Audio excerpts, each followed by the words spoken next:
Bonjour et bienvenue dans cette vidéo du Grand Banquet. Aujourd'hui j'avais envie de vous parler d'un petit jeu vidéo qui s'appelle Franbo de Kill Monday Games.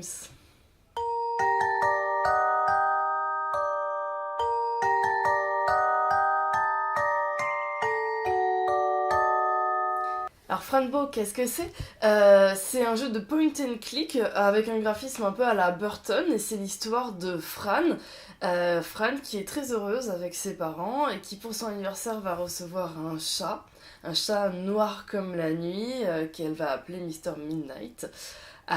Une nuit, avant de dormir, elle joue avec Mr. Midnight et elle entend crier dans la chambre de ses parents. Elle y va. Et là, oh mon dieu, c'est sordide. Ses parents sont découpés en morceaux, il y a du sang partout. Elle se met à courir dans la forêt avec son petit chat.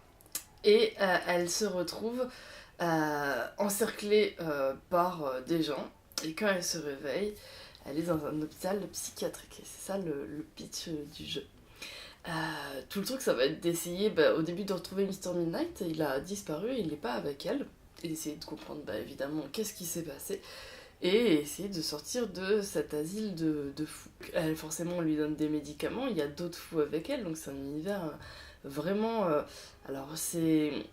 Oui, il y a du sang, alors c'est tout dans le graphisme, vraiment à la Burton, dans l'idée un peu gothique, un peu ce genre-là, un peu noir, mais pas complètement trash, juste avec une iconographie du diable, des démons, des fantômes, etc. Et de la folie, du coup, un peu à la Lovecraft aussi. Bon, alors c'est un système de point and click, hein. Le point and click c'est assez simple, c'est je pointe et je clique. Je me déplace, en fait, je me déplace ma souris sur l'écran et je vais essayer de cliquer sur des objets. Et cet objet, je peux le récupérer, cet objet, je peux le mettre en interaction avec cet autre objet. Et tout le truc, ça vous permet d'ouvrir des portes, d'interagir avec des gens, de débloquer des situations. Et c'est comme ça qu'on avance dans le jeu, tout simplement. Dans Franbo, donc il y a plusieurs aspects du jeu. Le premier, donc c'est cet aspect point and click très classique où je vais essayer de comprendre et de débloquer le jeu avec des textes, les paroles de ce que vous disent les gens, avec des chiffres, avec des décors cachés, avec des objets à imbriquer dans d'autres. Et ça, c'est somme toute assez classique dans le monde du jeu PC point and click en tout cas. Il y a un deuxième aspect qui est assez marrant, c'est que très rapidement, on vous donne des pilules. Et ces pilules, quand vous les prenez, vous ne voyez pas la même chose. Vous voyez des morts, vous voyez des ombres, vous voyez des têtes plantées sur des corps d'animaux. Enfin, c'est assez spécial. Et du coup, vous allez devoir aussi évoluer dans ce monde-là pour débloquer le jeu. Il y a des choses à débloquer dans le monde des ombres et qui vont débloquer des choses dans le monde des vivants. Et du coup, c'est ça qui est assez rigolo, quoi. C'est ces deux mondes-là, faut comprendre quand est-ce qu'il faut passer d'un monde à l'autre. L'univers est hyper riche et hyper bien imbriqué les uns dans les autres. Vous faites des choses assez logiques, c'est pas des énigmes à la mauvais jeu en fait d'enquête où finalement vous avez juste des chiffres écrits un peu partout. Il y a des... Quand vous cherchez des mots de passe, c'est pour des portes qui sont fermées par des codes et c'est assez logique en fait, c'est le bureau du directeur et du coup c'est assez logique aussi d'avoir un code qui lui parle, des choses comme ça. Donc cet aspect-là un peu morbide, moi ça m'a bien fait marrer.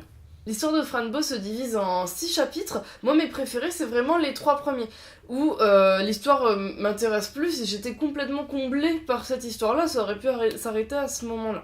Je vais pas du tout vous gâcher la fin, hein, donc je vais pas vous raconter quels sont les autres chapitres. Mais même si moi je trouve que la deuxième partie, elle est peut-être un poil plus, pas redondante, mais je trouve que le jeu aurait pu s'arrêter avant. Ça reste quand même, c'est pas un déconseil de jeu de dire du coup trop dommage, cette deuxième partie gâche le jeu. C'est juste que du coup c'est un poil plus longué, alors que la première, c'est du 10 sur 10 quoi. Moi je m'éclate complètement. Alors chez Kill Monday's Game, ils avaient... moi je les connaissais pas, il me semble que même que c'est leur premier jeu. Ils sortent aussi un autre jeu qui s'appelle Little Miss Fortune, quelque chose comme ça. Et ça a l'air assez mignon aussi, un design assez rigolo. Alors j'ai pas l'impression qu'on soit dans de l'horreur, par contre j'ai l'impression qu'on est toujours sur une mécanique de point and click. Et ça je pense, moi je vais y jeter un coup d'œil en tout cas, moi je pense que ça vaut pas mal le coup.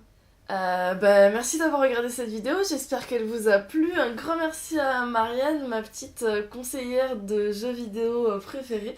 Je me suis encore beaucoup amusée grâce à toi, donc merci.